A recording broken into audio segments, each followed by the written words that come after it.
Halo semuanya, selamat datang di paparan mendalam kita kali ini. Hari ini kita bakal membongkar sesuatu yang luar biasa. Kisah pahlawan kuno Gideon. Mungkin kalian udah sering dengar ceritanya. Tapi tahu nggak kalian kalau hidupnya ini sebenarnya bukan cuma kisah kepahlawanan biasa.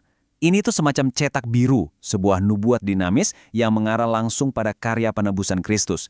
Dan jujur aja, ada peringatan yang lumayan keras buat kepemimpinan gereja modern soal bahayanya ambisi. Yuk, kita mulai. Nah, ini peta perjalanan kita hari ini. Kita bakal mulai dari masa-masa paling gelap di Israel dan panggilan sang pahlawan, terus masuk ke tipologi penebusannya, gimana kelemahan bisa bawa kemenangan, bahaya dari sebuah kesuksesan, dan akhirnya kita bakal bahas siapa raja yang sejati. Oke, langsung aja ya. Bagian pertama, malam gelap dan panggilan sang pahlawan. Krisis Israel dan hakim yang ragu-ragu. Biar kebayang, coba kita atur latar belakang panggungnya saat itu. Waktu itu, Israel lagi krisis parah akibat murtad menyembah berhala, sampai akhirnya ditindas bangsa Midian.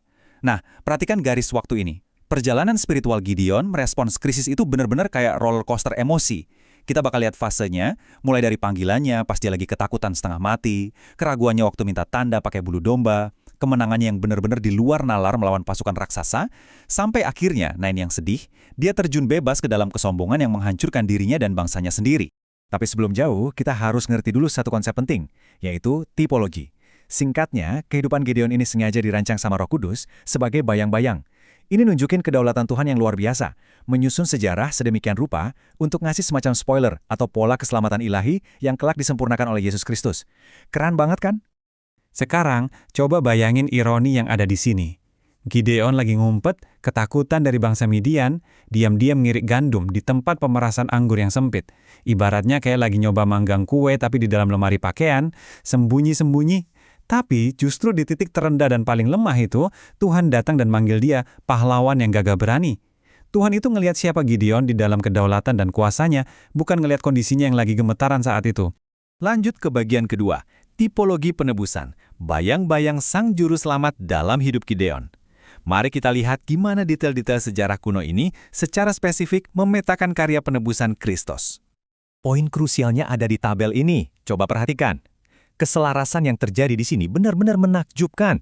Siklus fisik gimana Israel jatuh ke dalam penyembahan berhala, lalu dibebaskan dari Midian, itu secara sempurna mencerminkan perbudakan spiritual umat manusia oleh dosa, dan penyelamatan mutlak kita lewat Kristus. Semuanya ngikutin tahapan yang persis sama. Dari murtad, ditindas, teriak minta tolong, sampai akhirnya datang sang penyelamat. Ini bukti kalau sejarah keselamatan kita itu terstruktur dengan sangat rapi oleh Tuhan. Dan tempat panggilan Gideon tadi juga punya makna yang dalam banget loh. Gideon di tempat pemerasan anggur. Dan kelak, Kristus di Taman Getsemani yang secara harfiah artinya tempat pemerasan zaitun. Dua-duanya sama-sama harus nanggung tekanan dan penderitaan yang luar biasa di tempat tertutup demi menghasilkan kehidupan dan makanan rohani buat menyelamatkan umatnya. Simbolisme penderitaannya kerasa banget di sini. Masuk ke bagian ketiga. Kemenangan melalui kelemahan sempurna. Pertempuran 300 pasukan. Kita bakal transisi ke momen klimaksnya nih, di mana semua logika dan strategi militer manusia diputar-balikan. Secara logika manusia, ini tuh misi bunuh diri. Pasukan Midian ada 135.000 orang. Tapi apa yang Tuhan lakukan? Dia sengaja memangkas pasukan Gideon dari 32.000 jadi cuma 300 orang. Udah gitu, senjatanya cuma obor sama buyung tanah liat, rasio 1:450. Kenapa? Supaya jelas kalau kedaulatan Tuhan sebagai Raja sejati itu mutlak. Tuhan melucuti semua ruang buat manusia sombong, biar Israel nggak bisa mengklaim, oh kita menang berkat kehebatan kita sendiri. Makanya, kutipan ini memaksa kita buat benar-benar mikir. Ketika kita lemah, kita kuat. Namun apa yang terjadi ketika kita berpikir kita kuat? Pelajaran paling berharga dari pertempuran ajaib ini adalah, kuasa Tuhan itu justru disempurnakan di dalam kelemahan kita yang absolut. Kekuatan sejati justru datang waktu kita berserah penuh. Tapi sayangnya, cerita ini nggak berakhir bahagia selamanya. Masuk ke bagian keempat, bahaya kesuksesan dan ambisi, kejatuhan tragis Gideon. Yuk kita bahas peringatan sangat serius soal apa yang terjadi kalau kesuksesan bikin kita salah fokus.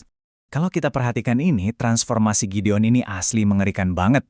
Bayangin aja, dia berubah drastis dari seorang pelayan yang rendah hati, ketakutan dan benar-benar bergantung sama Tuhan, jadi seorang tiran yang haus kekuasaan. Dia membiarkan kesuksesan meracuninya. Dia jadi punya ambisi politik dan bahkan sampai tega membantai kaum sebangsanya sendiri demi menjaga otoritas dan reputasinya. Serem banget kan? Dan puncaknya di sini. Alih-alih mengajak umat buat kembali bersyukur ke Tuhan atas kemenangan mereka, Gideon malah minta emas rampasan perang buat bikin efod emas. Ini adalah tindakan sinkretisme yang sangat fatal. Dia ngubah simbol suci imam jadi berhala baru buat Israel. Kenapa dia lakuin itu? Cuma buat memanipulasi penyembahan bangsa itu demi memperkuat pengaruh dan kekuasaannya sendiri di masa tuanya.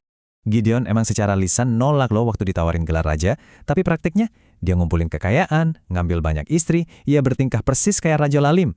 Kayak kutipan ini bilang, godaan yang halus lebih berbahaya daripada godaan yang jelas. Ini ngebuktiin ke kita betapa gampangnya pengkultusan individu itu merusak kepemimpinan spiritual seseorang tanpa disadari.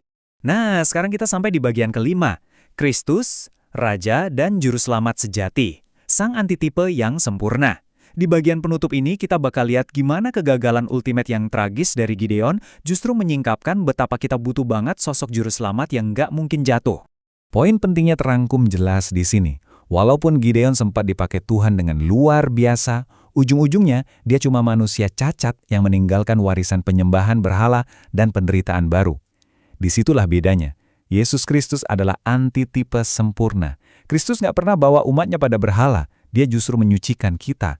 Dan dia memberikan kemenangan yang sifatnya kekal atas maut, bukan sekedar kedamaian sementara selama 40 tahun doang.